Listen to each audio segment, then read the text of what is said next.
भाजपा का चुनाव लड़ रहा है, चलो ठीक है वो मुख्यमंत्री है, सारे करनाल के सारे थानों के सच्चे उसके प्रचार में लाग रहे, क्या चल रहा है भाई?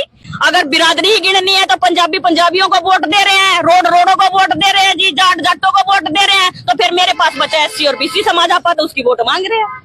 और मेरे साथ तो वैसे सारा समाज है, मैंने किसकी मदद नहीं करी, हमने सबकी मदद करी। हमने क्या पंजाबियों की वोट नहीं मदद करी, क्या हमने ब्राह्मणों की मदद नहीं करी, हमने सबकी मदद करी।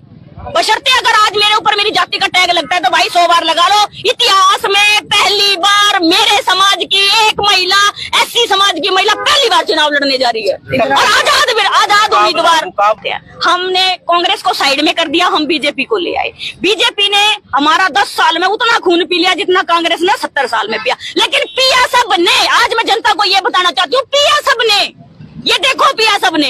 आज वक्त आ गया है, बिल्कुल बदला लेने का वक्त आ गया। जनता इस बात को समझे, मौका पड़े है भाई।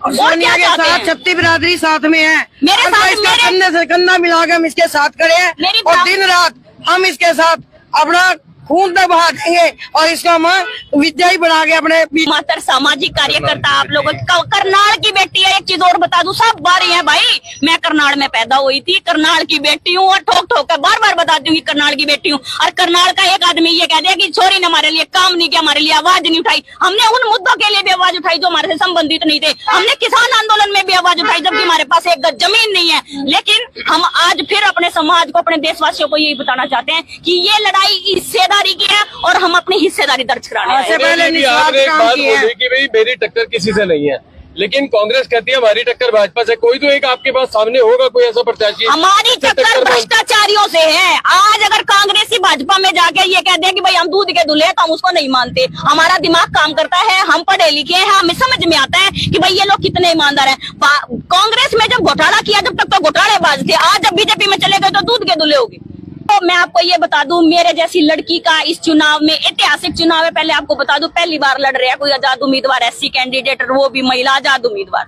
मैं आपको बता दूं कि ये अपने आप में एक ऐतिहासिक होने जा रहा है। और जनता जो घर बैठ के बैठी है, देखो प्रेशर में, मुझे पता है मेरा समाज बहुत प्रेशर में, मेरे ऊपर भी बहुत प्रेशर है। चुनाव में बैठ जाके करेगी, इन टक्कर लेवेगी, ये है वो है, बहुत सारी समस्याएं हैं। लेकिन मैं सबको एक बात कहना चाहती हूँ, हमारा टाइम कद आवेगा मैं नू जानना चाहूँ। हम कद अपने समाज की आवाज उठावेंगे, हम कद लोगों की आवाज उठावेंगे जब हम बूढ़े हो जाएंगे। आज ऐसे लोगों को टिकट दे दी जिसका उठने 4 आदमी चाहिए, बैठने 4 आदमी चाहिए। अरे फिर हमारा नंबर कद आवेगा भाई? हम तो देखते ही रह जाएंगे।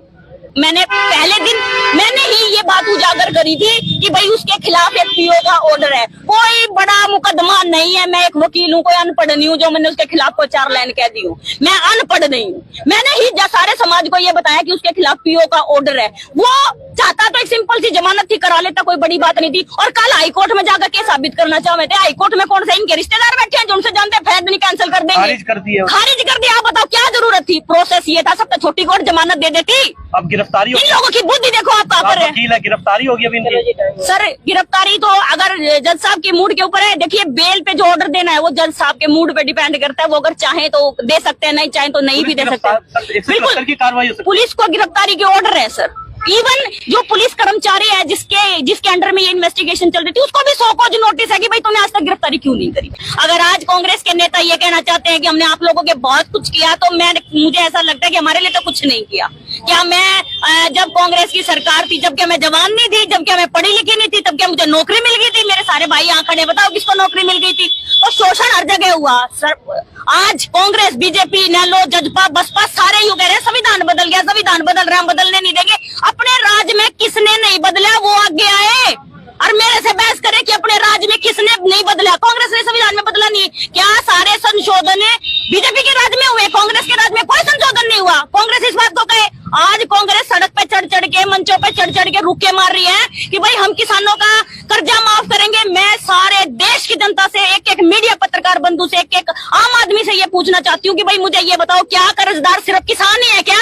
या जो जनता सड़क पे घूमने लग रही है कर्जदार नहीं है? किसानों के खेतों में जो लोग लेबर का काम करते हैं वो कर्जदार नहीं है क्या? मैं कर्जदार नहीं हूँ या आप कर्जदार नहीं हो? ये अगर मुझे ये मौका मिलता है, ये सौभाग्य मिलता है कि मैं करनाल की जनता की सेवा कर पाऊं, एक सामान्य नागरिक की जो सुविधाएं होती हैं हम सबको बराबर लेकर चलेंगे। शिक्षा, जो लोग ये बात करते हैं कि हम शिक्षा में बहुत कुछ करके दिखाएंगे, सारे सरकारी स्कूल बंद कर दिए। प्राइवेट स्कूल के इनॉग्रेशन में हमारे हरियाणा का मुख्यमंत्री इनॉग्रेशन करने के लिए जा रहा है, फिर शिक्षा हमने कड़े मिलेगी। रुक जाइए, मैं अपने मुद्दे बता दूं। स्वास्थ्य के स्वास्थ्य सुविधाएं उपलब्ध कराएंगे। भाई बिल्डिंग खड़ी करने तक में ना होता, उसमें डॉक्टर भर्ती करने पड़ेंगे, हम डॉक्टर भर्ती करेंगे। मशीनें लानी पड़ेंगी। MRI की मशीन के लिए अगले साल की तारीखें मिलती हैं, कैसे काम चलेगा? अल्ट्रासाउंड के लिए वहाँ पर 4 बजे एक दिन पहले रात को गर्भवती महिलाएं रोकने लग जाती है, क्या करोगे? मैं जानना चाहती हूँ। और कानून व्यवस्था लेकर आएंगे।